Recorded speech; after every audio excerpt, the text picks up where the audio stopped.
You ask Tiger to solve. This deals with linear equations with one unknown. The final result is y equals 3.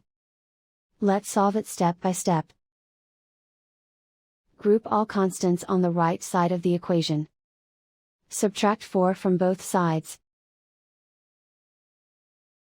Simplify the arithmetic.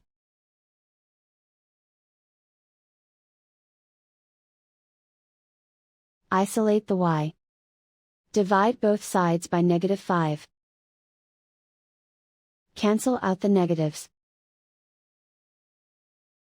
Simplify the fraction. Cancel out the negatives. Find the greatest common factor of the numerator and denominator. Factor out and cancel the greatest common factor. And so the final result is y equals 3.